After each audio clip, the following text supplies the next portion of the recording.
anugerah dan kasih setia dari Allah Bapa kita dan dari anaknya Tuhan Yesus Kristus menyertai kamu sampai selamanya. Amin. Selamat pagi saudaraku, mari kita mendengarkan firman Tuhan memandu kita melakukan semua hal yang baik, yaitu dari Efesus 4 ayat 32. Demikian firman Tuhan. Tetapi hendaklah kamu ramah seorang terhadap yang lain, penuh kasih mesra dan saling mengampuni, sebagaimana Allah di dalam Kristus telah mengampuni kamu.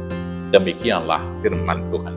Bapak Ibu Saudaraku yang terkasih dalam Yesus Kristus, dari sejak awal manusia itu diciptakan sebagai makhluk sosial. Dan sebagai makhluk sosial hanya satu tujuannya, untuk saling menolong.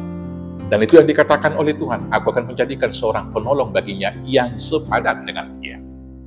Dan dalam hal saling menolong ini, kehidupannya adalah ekivalen, sejajar, sama derajatnya, saling menghormati.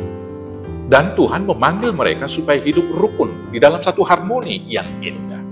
Dalam hal yang demikianlah satu dengan yang lain harus saling menghormati, saling memuliakan satu dengan yang lain, bertegur sapa di dalam keramahan. Dan pengikat paling sempurna dalam hubungan interaksi sosial yang ada itu adalah kasih mesra. Saudara-saudaraku, dengan kasih mesra yang dari Tuhan Yesus Kristus, itu menyempurnakan semua hukum-hukum sosial. Maka hukum-hukum sosial untuk mengatur hubungan interaksi satu dengan yang lain itu sudah digenapi dalam hukum kasih. Karena apa? Di sana sudah ada keadilan. Ketika dalam hukum kasih itu diterapkan, berangkat dari keinginan pribadi itu diwujudkan menjadi perlakuan terhadap orang lain, maka tentu hubungan itu akan sangat baik. Sebagaimana yang dikatakan oleh Tuhan Yesus di dalam Injil Matius 7 ayat 12, segala sesuatu yang kamu inginkan diperbuat orang kepadamu, perbuatlah juga demikian. Itulah isi seluruh hukum Taurat dan kitab para nabi. Tentu manusia semua ingin disayang, maka mari kita mengasihi pertama. Tentu semua ingin dipahami, mari kita memahami sesama kita. Tentu semua orang ingin dipuji, mari kita memuji orang lain lebih dahulu. Tentu semua orang ingin dihormati, maka mari kita menghormati orang lain lebih dahulu. Maka dengan demikian hubungan itu tentunya sudah diikat dengan tali mesra, pasti kita akan ramah tamah satu dengan yang lain. Dan tentunya manusia itu tidak lepas dari dosa dan kesalahan. Sekali lagi, ikatan paling sempurna adalah kasih itu.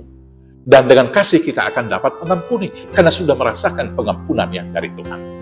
Di dalam 1 Petrus 4 ayat 8 di sana dikatakan, ini yang kunasehatkan kepadamu, kasihilah sungguh-sungguh seorang akan yang lain, karena kasih itu menutupi banyak sekali dosa. Maka dengan mengasihi, kita dapat mengampuni. Dan dalam pengampunan itu, kita melakukan hukum Tuhan, karena Tuhan telah lebih dahulu mengampuni kita. Maka marilah kita hidup dalam ikatan tali suci kasih Kristus, ramah tamah satu dengan yang lain, dan saling mengampuni, sebagaimana Kristus telah mengampuni kita. Tuhan Yesus memberkati. Amin. Kita bersatu dalam doa. Terima kasih Bapa yang baik atas kasih dan pengampunan Tuhan, sehingga kami diperdamaikan dengan Tuhan. Biarlah ketika Tuhan telah memperdamaikan kami dengan Tuhan, kami diberangkatkan hidup dalam damai sejahtera, saling mengasihi, ramah tamah satu dengan yang lain, dan hidup rukun ketika kami boleh saling mengampuni. Terima kasih Bapa, mampukan kami melakukannya hanya di dalam nama Yesus Kristus Tuhan Juru Selamat kami yang hidup. Amin. Selamat beraktivitas. Tuhan Yesus memberkati. Horas, horas, horas.